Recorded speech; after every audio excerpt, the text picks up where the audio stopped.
नमस्कार, स्वागत है आपका टेक्निया टीवी में। मैं ध्यानशी शर्मा और वक्त हो चला है आज की 10 बड़ी खबरों का।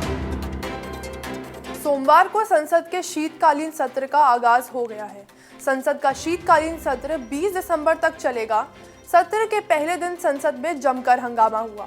संसद के निचले सदन में कुछ विपक्षी सदस्यों ने उद्योगपतियों से जुड़े मामले पर हंगामा शुरू कर दिया, जिसके बाद लोकसभा स्पीकर ओम बिरला ने सुबह 11 बजे सदन की कार्यवाही 12 बजे तक के लिए स्थगित कर दी।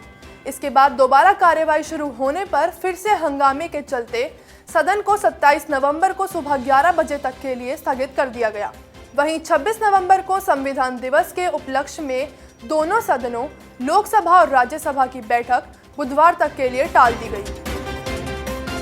मंगलवार को संविधान दिवस की 75वीं वर्षगांठ के अवसर पर प्रधानमंत्री नरेंद्र मोदी ने देशवासियों को शुभकामनाएं दी हैं। पीएम मोदी ने सोशल मीडिया पर एक पोस्ट शेयर किया है और संविधान को राष्ट्र का मार्गदर्शक बताया है।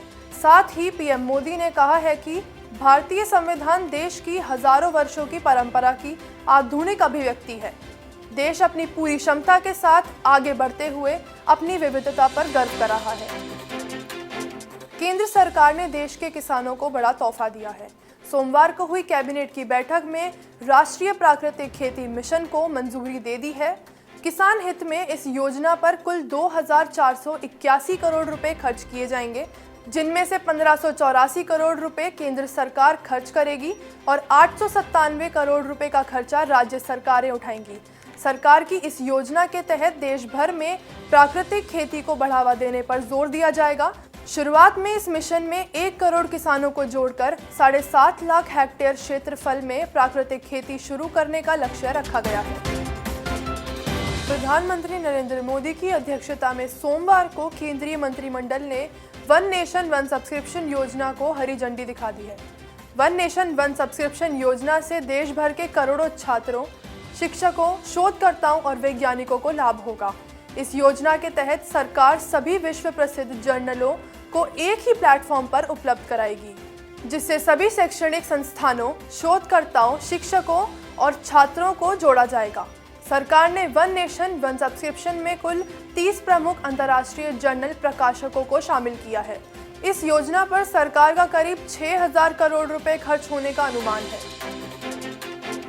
सोमवार को केंद्रीय कैबिनेट की बैठक में कई महत्वपूर्ण फैसले लिए गए। इस दौरान कैबिनेट ने भारतीय रेलवे में 7,927 करोड़ रुपए के 3 प्रमुख मल्टी ट्रैकिंग प्रोजेक्ट्स को मंजूरी दी है। इन प्रोजेक्ट्स के जरिए रेलवे की कनेक्टिविटी में सुधार किया जाएगा, यात्रा से संबंधित सुविधाएं बढ़ाई जाएंगी, साथ ही लॉजिस्टिक लागत, ऑयल इंपोर्ट और कार्बन डाइऑक्साइड उत्सर्जन को कम किया जाएगा।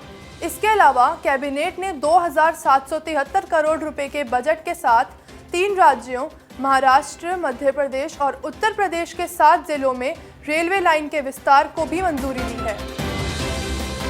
दिल्ली में प्रदूषण का स्तर खतरनाक स्थिति में होने के बावजूद सुप्रीम कोर्ट ने स्कूल खोलने की इजाज़त दे दी है। अब दिल्ली एनसीआर में हाइब्रिड मोड में स्कूल खोले जाएंगे। इस दौरान स्कूलों में फिजिकल और ऑनलाइन दोनों ही मोड में कक्षाएं आयोजित होंगी। सुप्रीम कोर्ट के आदेश के दिल्ली के 80,000 बुजुर्गों को तोहफा दिया है। दिल्ली सरकार ने 2,000 रुपये प्रति माह पेंशन योजना में दिल्ली के 80,000 और बुजुर्गों को जोड़ने का ऐलान किया है। दिल्ली के पूर्व सीएम और आम आदमी पार्टी के राष्ट्रीय संयोजक अरविंद केजरीवाल ने सोमवार को इसकी जानकारी दी है। केजरीवाल ने जानकारी देते हुए कहा है कि यह योजना पिछले काफ़ी दिनों से बंद थी। अब सरकार ने इसे फिर से शुरू करने की न सिर्फ मंजूरी दी है, बल्कि लागू भी कर दिया है। उन्होंने कहा है कि पोर्टल पर योजना शुरू होने के 24 घंटे के अंदर ही 10,000 आवेदन भी आ चुके हैं।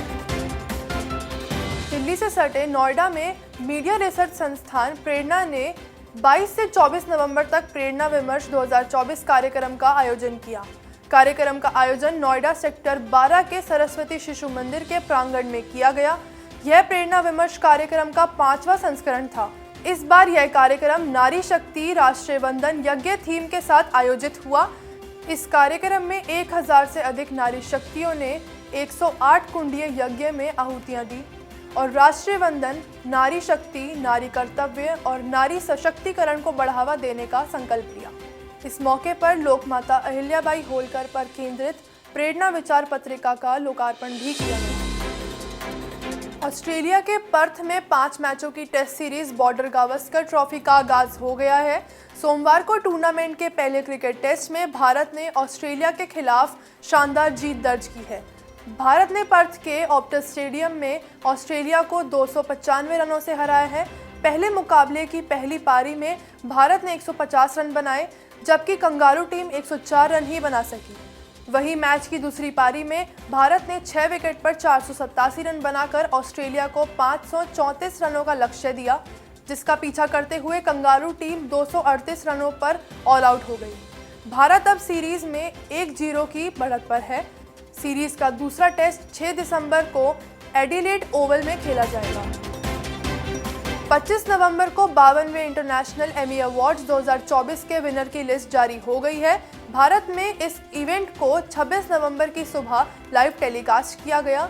इस अवार्ड फंक्शन में भारत की तरफ से बेस्ट ड्रामा कैटेगरी में अनिल कपूर, आदित्य रॉय कपूर और Sobhita Dhulipala starrer web series the night manager को भी नॉमिनेट किया गया था, लेकिन यह award French drama series Les Gouttes de Dieu Drops of God को मिला है। एमी अवार्ड्स में दुनिया भर के 21 देशों के कुल 56 कलाकार नॉमिनेट किए गए। इस अवार्ड को कुल 14 कैटेगरी